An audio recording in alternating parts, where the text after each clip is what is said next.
뭐 전체적인 흐름은 오늘은 이제 미국에 초점을 맞춰서 미국의 세계 전략과 한미 동맹에 관한 내용입니다.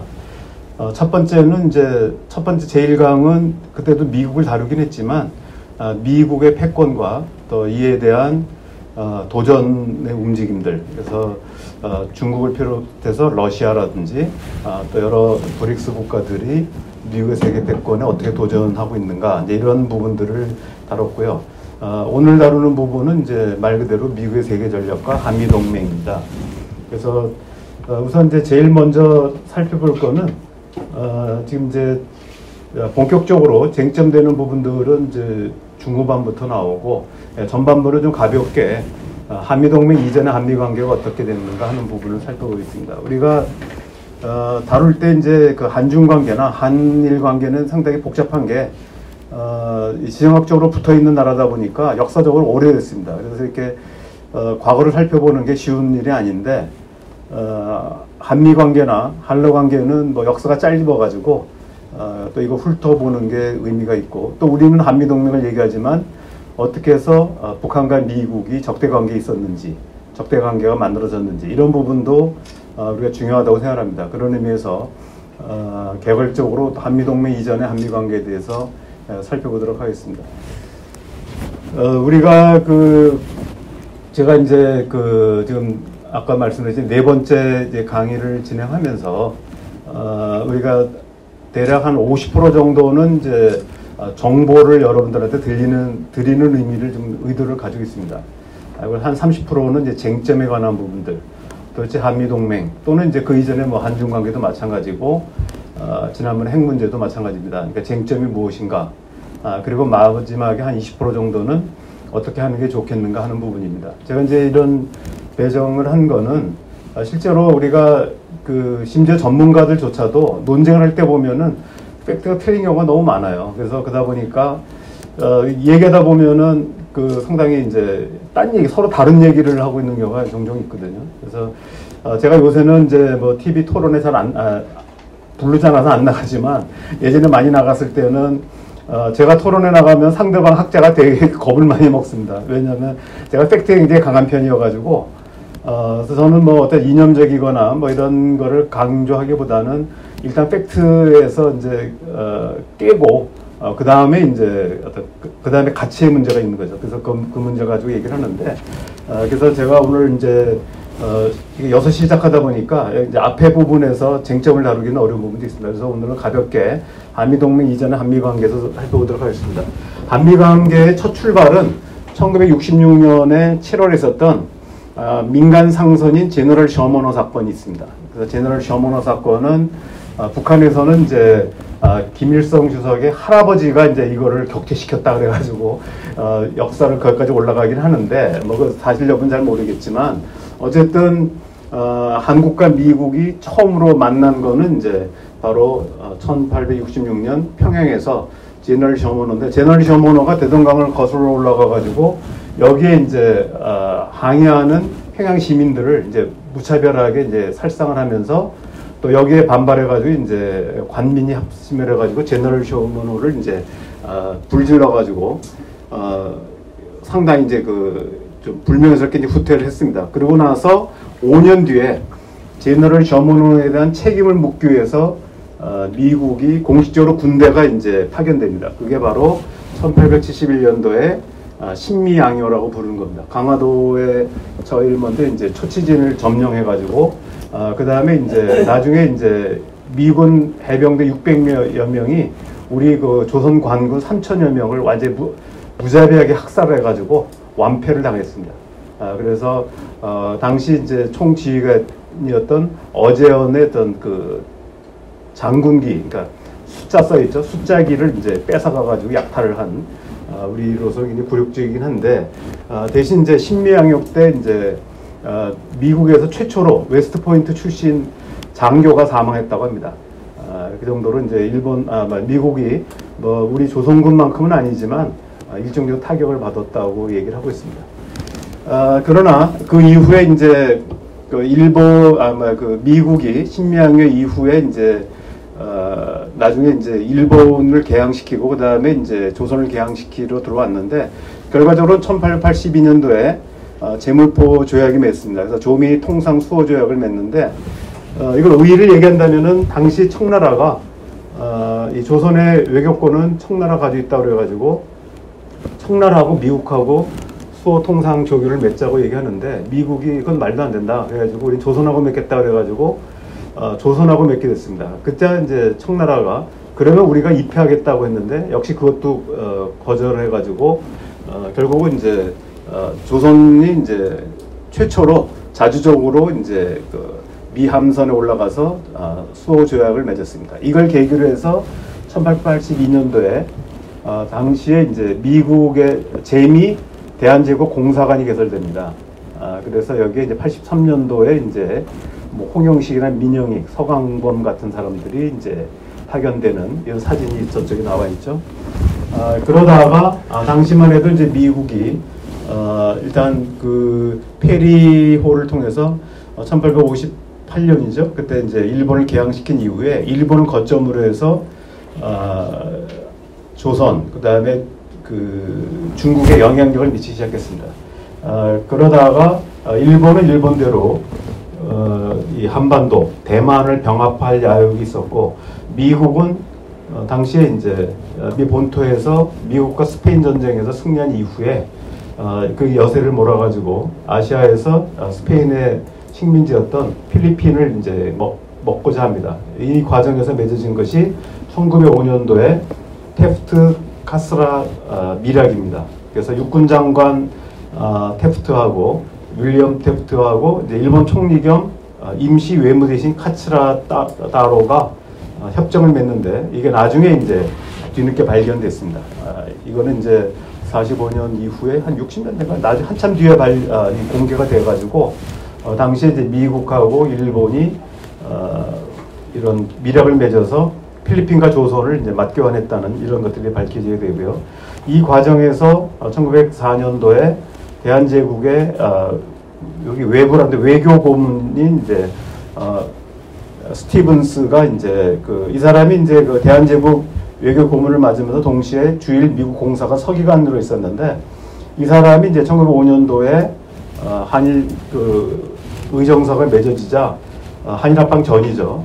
이 사람이 이제 계속해서 한국은 그 당시 대한제국은 일본에 병합되는 것이 유리하다 이런 얘기를 계속하고 다니는 바람에 이 사람이 이제 1908년도에 샌프란시스코로 돌아온다는 얘기를 듣고 그 항구에서 장인환과 정명훈이 이제 저격을 합니다. 근데 이 둘은 나중에 밝혀진 거지만 서로 모의한 것이 아니라 각자 이제 서로 암살을 기도했는데 장인환이 이제 저격을 했는데 실패했고 그러자 이제 스티븐스가 그 장인환을 이제 폭행을 가하시는 사이에 전명훈이 달려가가지고 이제 총을 쏴서 결국 며칠 뒤에 이제 사망을 합니다. 그래서 어쨌든 이제 이런 스티븐스 암살 사건이 한미 관계에서 이제 큰 하나의 파장으로 남은 적이 있었고요. 그 다음에 이제 식민지 시대가 이제 전개되고 그 이후에 제1차, 제2차 대전이 진행됩니다. 그래서 1943년도에 중국의 이제 그 장제스, 장개석하고 루즈벨트 대통령하고 처칠이 모여가지고 카이로 선언을 발표합니다. 그래서 이때 처음으로 적절한 시기에 한국을 독립시키자 이런 얘기가 나왔습니다. 그리고 1945년 7월 26일 종전을 앞두고 영국, 미국, 소련 정상들이 만나서 포츠담 선언을 하고 일본의 무조건 항복을 권고했습니다. 그래서 일본이 이제 1945년 8월 13일 날 포츠담 선언 수락을 하고 내부적으로 수락하고 8월 15일 날 일왕 히로히토가 항복 조서를 발표했습니다. 그리고 공식적으로 이제 실제 항복한 거는 그 뒤 일주일 뒤인 1945년 9월 2일 일본이 항복 문서에 서명을 합니다. 그래서 이런 과정들이 있고 그리고 나서 이제 그러나 이제 일왕이 항복 조서를 발표했기 때문에 바로 이제 정치범들, 독립투사들이 석방돼서 나왔고 평양과 서울에 소련군이 8월 26일, 미군이 9월 9일 날 이제 진주하게 됩니다. 동맹 이전과 그리고 이제 그 미군이 진주하기 전에 아까 말씀드린 9월 9일 날 진주했기 때문에 그 직전에 인공이 만들어져서 조선인민공화국을 선포했지만 미군정이 들어서면서 조선인민공화국 해산을 명령을 내립니다. 그래서 나중에 이제 이게 인공이 주로 여원 형성의 중심이 됐기 때문에 나중에 이제 조선인민당 형태로 이제 전환하게 됩니다.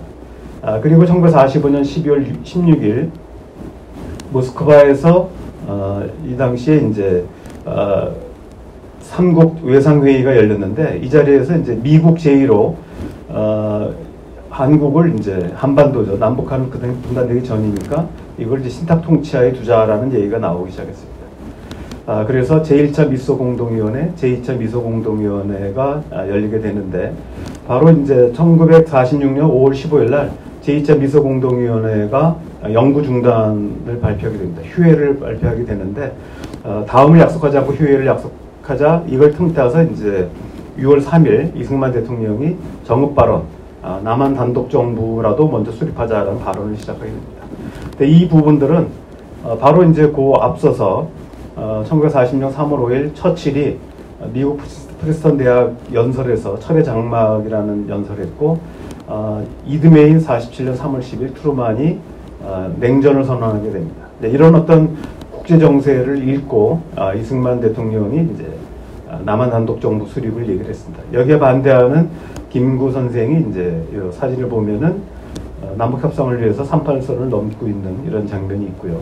결과적으로는 1948년 8월 15일 남한 정부가 수립되고 미군정이 이제 그 앞서는 이제 그 8월 10일에 수립됐지만 그에 앞서서 7월 17일 날 행정권을 이제 이양하면서 사실상 미군정이 종료가 됩니다. 북한은 1948년 9월 9일 최고인민회 1차 회의를 열면서 북한 정권의 수립을 선언합니다. 그래서 9월 2일부터 10일까지 열리는데 거의 마지막 폐회 직전에 북한 정권 수립을 알리는 이런 이제 공식 행사를 하게 됩니다. 공식적인 절차를 밟았습니다.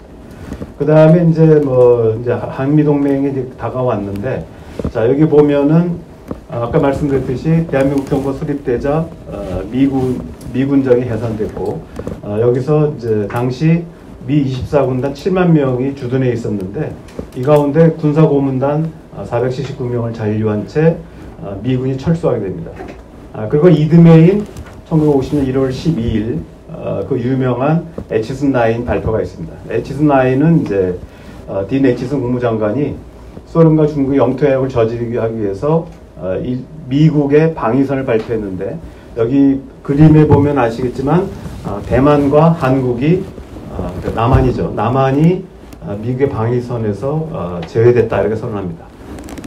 그리고 휴전을 앞둔 1954년 7월 8일 그때는 이제 국무장관을 그만둔 딘 에치슨 국무장관이 프린스턴 대학에서 연설을 하게 되는데 여기서 한국전쟁이 결국은 미국의 재무장 계획을 도왔고 이에 따라서 소련을 압도하는 전력을 가질 수 있게 되었다라고 해서 영어 원문인데 코리아가 나타나서 우리를 구했다라는 발언을 해가지고 당시 이게 이제 그 화제가 돼서 이게 이제 당시 한국전쟁이 북침까지는 아니더라도 남침 유도설에 나온 배경이 됐습니다. 에치슨9을 발표했고 에치슨9을 평가하면서 결국 한국전쟁이 이제 미국의 전후 재군비의 이제 촉진제가 됐다는 것을 말을 했기 때문에 이제 이런 문제들이 논란이 됐습니다. 그리고 한국전쟁이 이제 벌어져서 한국전쟁이 일어나자마자 당시 에치슨9 또는 에치슨 선언에 따르면 한국전쟁이 일어나더라도 사실은 이제 그 미군이 개입을 안 하는 게 맞는데 실제로 전혀 그렇지 않았습니다. 한국전쟁이 일어나자마자 미국이 유엔 안보리를 이제 소집을 해서 유엔 안보리 결의 82호를 이제 발표해서 북한의 남침을 침략행위로 규정하게 됐습니다. 그래서 침략행위이기 때문에 여기에 따라서 6월 27일 83호 결의를 통해서 대한민국을 지원해야 된다고 결정하였고요. 그리고 7월 7일 날은 유엔 통합사령부를 설치한다. 그래서 나중에 이제 유엔사 문제가 논란이 되는데 그 성격 문제가 이제 이때 84호에 담겨져 있습니다. 전체적으로 본다면은 이제 많은 이제 인명살상이 있었고 미군 약 5만여 명을 포함해서 14만 명 정도의 미군 유엔군이 사망을 했고 중국군도 95만 명 정도가 사망을 했습니다. 그 다음에 대한민국은 민간인 약 65만 명, 그러니까 물론 이제 그 부산까지 포함한 겁니다만 사망자 한 58만 명, 북한도 한 53만 명 정도의 사망자가 나왔습니다. 그래서 부상당하거나 사망자들이 굉장히 많이 발생을 했죠. 그래서 이제 이런 부분들이 이제 한국전쟁에 엄청난 피해를 주고, 이건 한국뿐만이 아니라 한반도뿐만 아니라 동아시아 정세에도 커다란 영향을 미칩니다. 그래서 가장 이제 큰 타격을 받은 게 이제 중국이죠. 중국이 당시에 1949년 10월 1일 중화인민공화국을 수립한 이후, 그 다음에 대만을 이제 그 장개석이 대만으로 피신했기 때문에 대만을 공격할 계획을 세웠는데, 바로 이제 한국전쟁이 터지는 바람에 대만 침공 계획을 이제 멈춥니다. 그러고 있다가 보니까 이제 유엔군이 적극 참전하면서 오히려 38선을 돌파하면서 북진을 하니까, 그때 이제 중국 인민지원군을 편성을 해서, 당시 이제 중국이 굉장히 고민이 많았겠죠. 그러니까 정면에서 미국하고 붙기에는 힘이 딸리고, 이제 그러니까 그 건국한 지 1년이 채 안 되는 나라입니다. 1949년 10월 1일 건국했기 때문에 국가 창립을 했는데, 이거를 바로 이제 미국하고 전면전을 벌이기에는 역부족이고, 그렇다고 해서 그냥 놔뒀을 때 북한이 미국의 손아귀에 들어간다고 판단하게 되면은, 사실은 이제 그때만 해도 겨우겨우 이제 소련을 이제 쫓아내가지고 이 동편철도를 장악하고, 대련이 그 당시에 이제 러시아 영향권 안에 있었는데, 그걸 이제 쫓아내면서 이 만주 지역을 장악을 했는데, 만약에 이 북한 지역까지 그 미군의 영향력까지 들어가게 되면 만주가 위험해진다라고 판단했던 것 같습니다. 그래서 결국은 이제 그 중국이 공식 군대는 아니지만 인민지원군 형태로 해서 참전을 결정하게 되고, 결국은 이제 초기에는 내전 형태로 발발했던 한국전쟁이 1950년 10월이 넘어가면서 이 국제전으로 바뀝니다. 특히 미국이 주도하는 유엔군과 중국인민지원군, 이름을 가진 중국과의 어떤 대결 형태가 됐습니다. 그래서 이제 그 초기 한 1년 반 정도가 치열하게 전쟁을 벌이고, 그 이후에는 이제 서로 살상을 벌이면서 영토 확장에 이제 그 둘러싸고 이제 싸움을 계속 했는데, 이때 많은 사람이 죽은 거죠.